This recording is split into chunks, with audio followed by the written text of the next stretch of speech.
Soy Carlos Leiva, vengo a presentar los hechos de la semana. En esta semana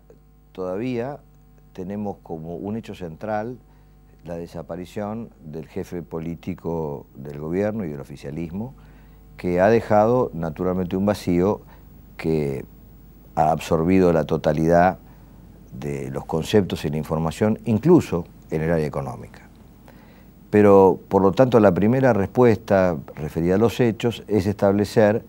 que las condiciones estructurales y básicas de la economía actual son tales que un hecho tan notable, tan poderoso como la desaparición del jefe político de la coalición gobernante prácticamente no ofrece ningún proceso que podamos decir, advertir sobre algún desvarío en el rumbo actual, lo que significa que ninguna de las cosas que están mal se va a agravar, ni ninguna de las cosas que están bien se va a reducir por este hecho. Básicamente porque, como todos sabemos, la economía argentina, como muchas otras economías, está viviendo un ciclo extraordinariamente poderoso en materia económica para los países que tienen la condición de estar en posibilidad de ofrecer materias primas al mundo emergente más dinámico, que es el mundo asiático y particularmente la República Popular China. La economía argentina tiene una solvencia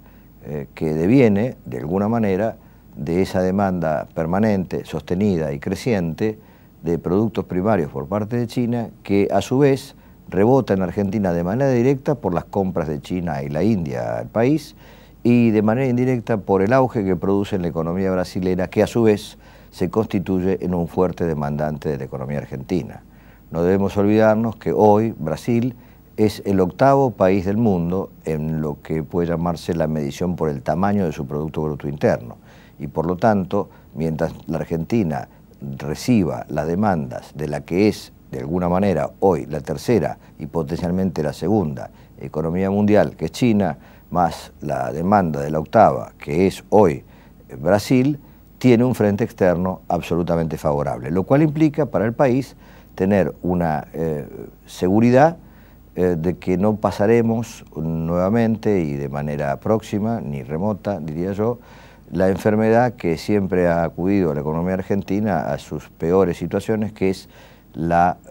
presión sobre el tipo de cambio, disparador de altas tasas inflacionarias y problemas sociales de gran envergadura. Ese hecho está absolutamente distante de las posibilidades de la economía argentina, a pesar de que haya desaparecido el jefe de la coalición gobernante, porque es algo que no se decide en el país, sino que es algo que viene desde el exterior. En ese sentido, podemos decir que la cobertura es más que suficiente. En rigor, nuestro problema, el problema actual de la economía argentina, lejos de ser el riesgo de que se dispare el tipo de cambio hacia arriba, es la condicionalidad que genera la política económica, el hecho de que hay una fuerte presión del tipo de cambio hacia abajo, básicamente porque la oferta de dólares es muy nutrida. La oferta de dólares es nutrida porque nuestras exportaciones primarias superan largamente nuestras demandas de importaciones industriales, lo que hace que tengamos un balance comercial fuertemente favorable, lo que por un lado enriquece la posición de reserva del gobierno, fortalece su capacidad de pago de la deuda externa y por otro lado financia sin sobresaltos la decisión de quienes quieren fugar capitales hacia el exterior. Y entonces nos encontramos en una situación en la que la oferta de dólares, el único costo concreto de corto plazo que tiene, es obligar a la autoridad pública, si quiere mantener este tipo de cambio, a emitir dinero para comprar dólares, mantener la cotización y neutralizar la emisión de pesos para que no se convierta en una abundancia excedente de dinero en el mercado, mediante la neutralización que significa colocar letras o valores, bonos con rendimiento en tasa de interés en el sistema financiero. Ese es, digamos, el problema central que la Argentina tiene en el mediano y largo plazo, que es lo que en economía se llama la enfermedad holandesa, vale decir, una revaluación permanente del tipo de cambio que obliga de alguna manera a dejar de producir algunas actividades que tienen mucho trabajo incorporado, mucho valor agregado local, porque se descoloca esa producción porque el tipo de cambio en términos reales tiende a bajar. ¿Por qué esto tiene que ver con la semana? Tiene que ver con la semana porque estamos próximos a la reunión del G20, el grupo de los 20 de los países más importantes del mundo, de lo que la Argentina es miembro, que tiene como tema central justamente este tema que acabamos de enunciar para la Argentina. Los Estados Unidos tienen un fuerte desempleo, una tasa del 8 o 9% a nivel global, pero que oculta el enorme desempleo en los sectores juveniles, es decir, de los 16 a los 24 años, que son tasas muchísimo más altas, tal vez más del doble, que lo mismo le pasa a Europa. En España hoy la tasa de desempleo es el 20%, pero a su vez el desempleo juvenil es mucho mayor. Y naturalmente hoy el alineamiento de las monedas en el mundo está siendo discutido frente a la necesidad de países como Estados Unidos de poder de alguna manera exportar más para dejar de importar trabajo. Tratar de explicarme. Cuando uno importa bienes, lo que está haciendo es importar trabajo y generando desempleo, potencialmente.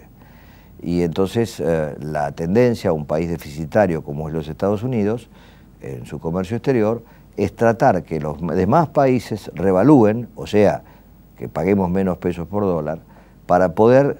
generar en su ámbito más trabajo, para resolver sus problemas sociales, potenciales, que son la consecuencia de que nuestros países tienen una alta competitividad en producir materias primas. La gran discusión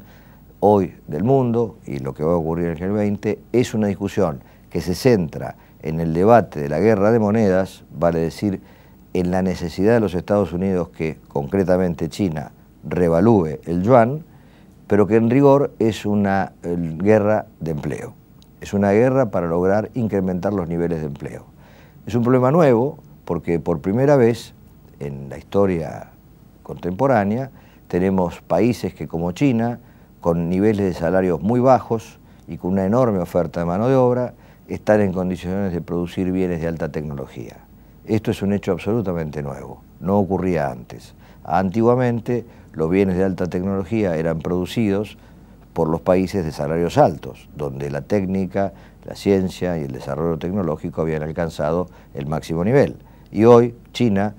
es un país, como también lo es India, que está en condiciones de producir bienes de alta tecnología sobre la base de salarios muy bajos. Y esto produce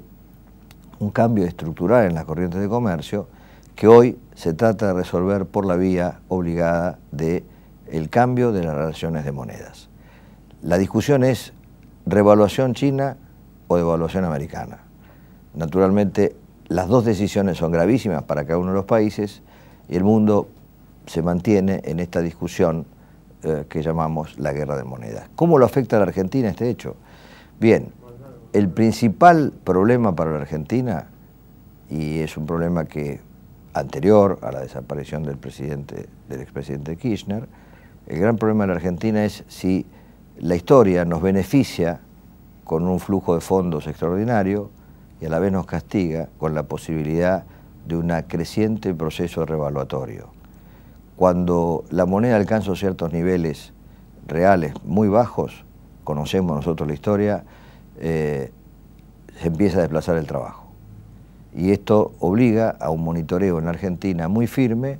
en el que al menos tenemos la absoluta convicción de que ningún sector, ni del oficialismo ni de la oposición, desea volver a tener al tipo de cambio como el ancla que permita abundar de productos importados para dominar el proceso de los precios.